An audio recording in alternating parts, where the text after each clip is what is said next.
Good day. This is Carter Massey with Automated Dynamics, the banner representative in the Dallas-Fort Worth area. And I was just going to show quickly how simple it is to set up the dual robot palletizer for your application using our safety controller. Jose with AWC will be quoting this to you, and I wanted to show you the software. So here I've got this banner safety controller software. This is the model we'll be using for the number of inputs you have. This one over here has fewer inputs. And then not enough for your application. So over here is the one we're going to use. It'd actually be this model here with an expandable module to get your relay outputs. All right, so now we're going to set this up, and I'm going to first add your light curtains.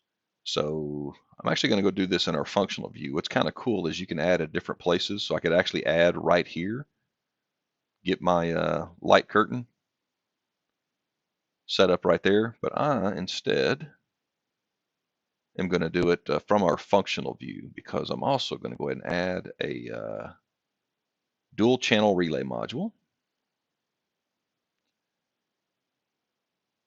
So this page is for the functional view for the outputs built into our safety controller, which are OSSDs. I believe you want actual relay outputs. So here I'm going to go to page 2, just to show you the difference. This is module 0 safety output 1.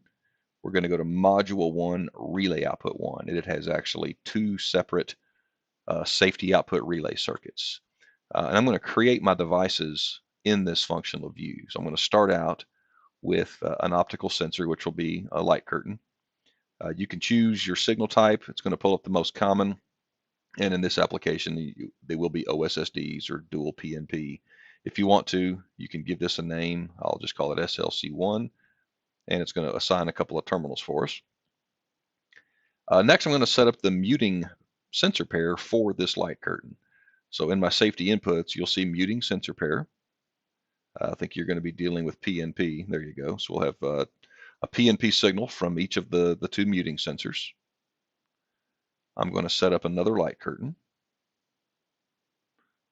For speed's sake, I'm not going to rename everything. Another muting pair, another light curtain, another muting pair, then one more light curtain, and one more muting pair. I believe you also had a couple of safety scanners that you're looking at. Okay, so with the banner hardware, the light curtains are just going to be basically in trip output, and we can handle the resets from here. So if we want this to actually require a reset to the light curtain, we can do that here in the software of the controller. Typically, we get the light curtain to come back, just come back to running normal and have the system require a reset instead of the light curtain itself. So I'm going to put in a function block here for muting. So here's our function blocks. We're going to use this and one in a minute. This function block, I'm going to do a muting block. And I don't know exactly which type you're using, whether it's a one-way, bidirectional, but I'm just going to assume a cross pattern, which would be a couple of photo eyes and a couple of reflectors. Down here, you can set how long you're allowed to mute. And if you if you go beyond this time and the light curtain is still blocked, then it will shut down. Or you can get rid of the timing altogether. There's some things in advanced mode as well if you want to mute on power up or bypass.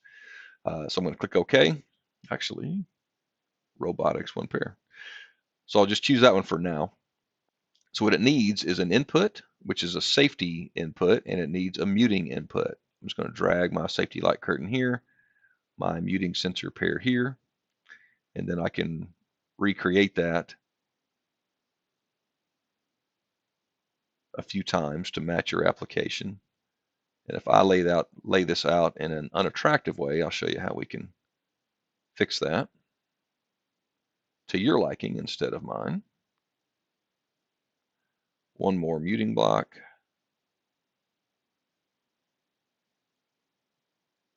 Okay, so if I want to change how these are here, I can just drag them around the screen to any one of these block locations, and you can see that the wiring will kind of follow with it.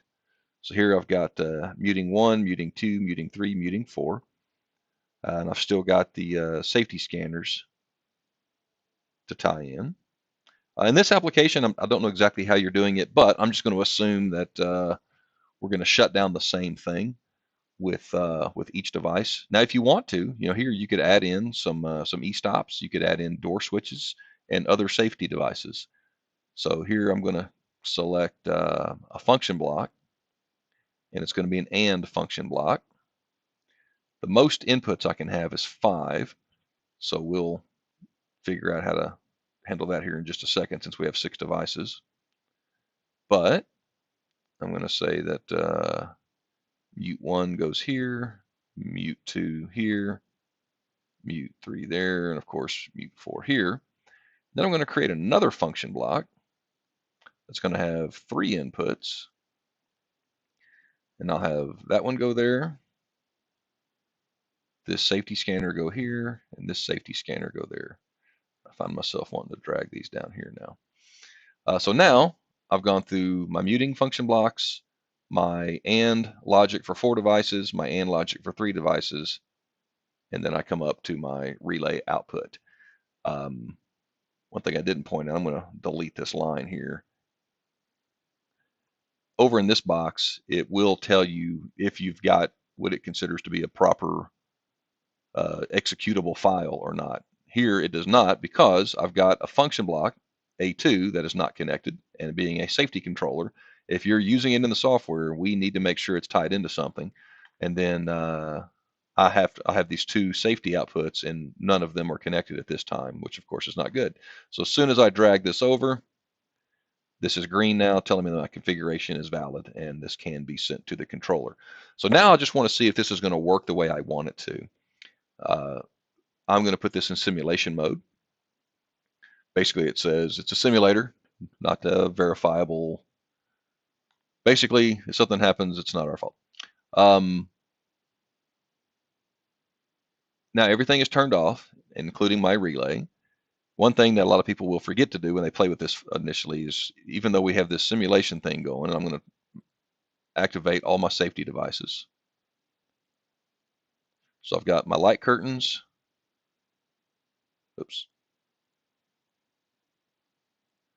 So I got all 4 of my light curtains, and my 2 safety scanners are active, yet I don't have green over here. What's going on?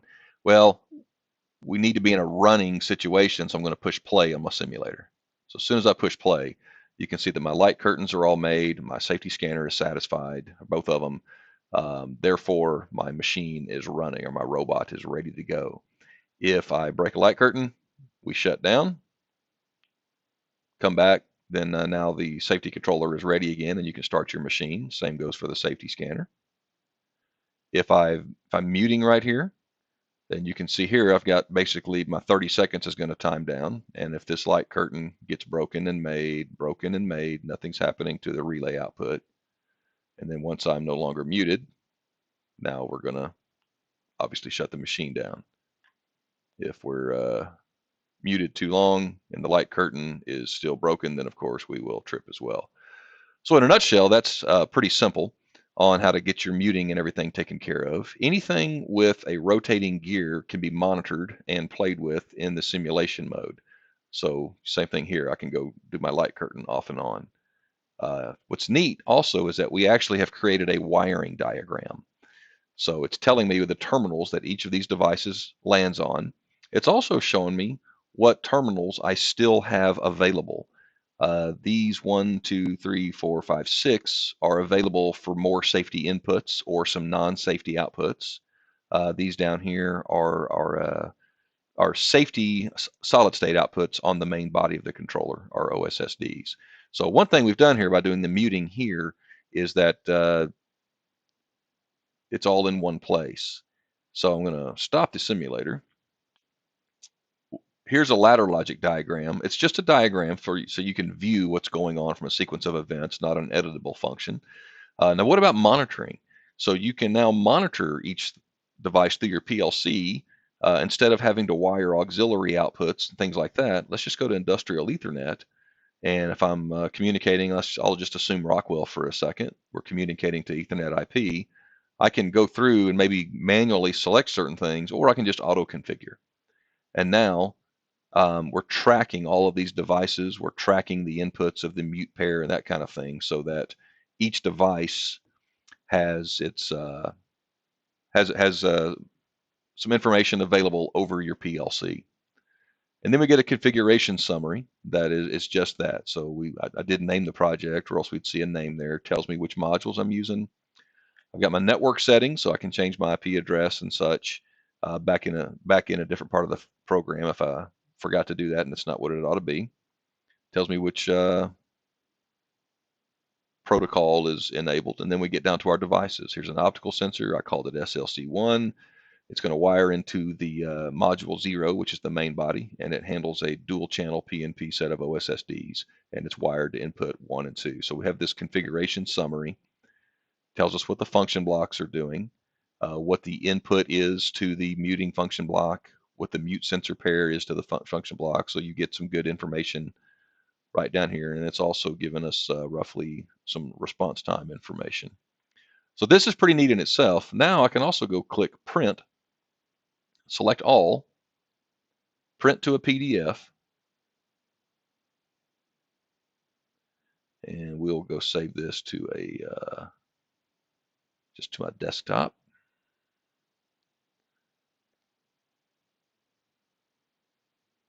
Now let's go look at our new config. So obviously, we would have put a project name and an author up here if we would have put that in. It's giving me my hardware modules, the order that they're in, whether or not some inputs are assigned. It's showing me my function block charts, so I can have a view of what my software is set up for. Gives me the wiring diagrams as well as which device is on each terminal. By the way, these are available with or without display and with or without Ethernet. The one that we're quoting has a display and Ethernet, and we can actually save a little bit of money if you don't want the display or you don't want the Ethernet interface. Now this is on our unit here. M1 relay 1 is being used, and these are the outputs that come with that. So we got a contact here, safety contact here, looks like an auxiliary contact there. Ladder logic diagram, Ethernet IP instances and configuration, and then some other useful data as well in our configuration summary. So that's how simple the software is. It is a free download from bannerengineering.com.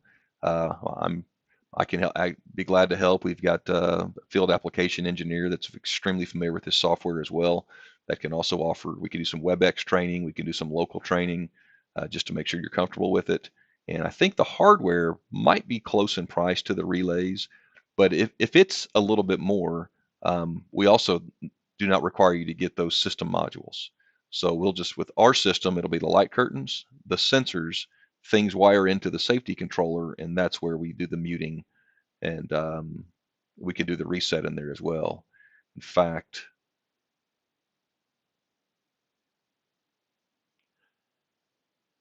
I think you actually might want to reset.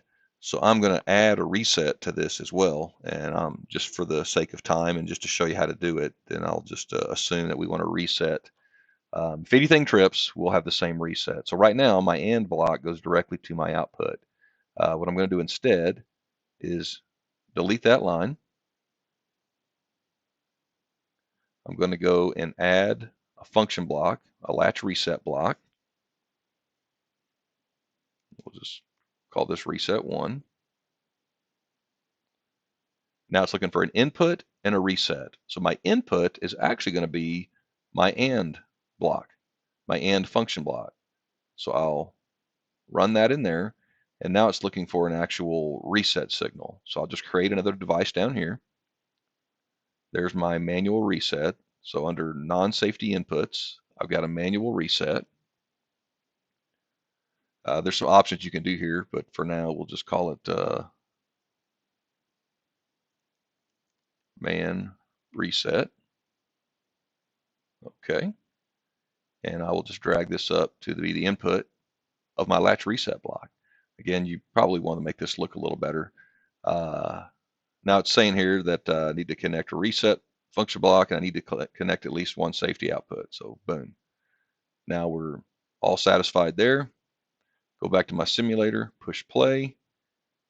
Let's activate, clear all of our light curtains, make sure our scanner is clear, and let's do a reset.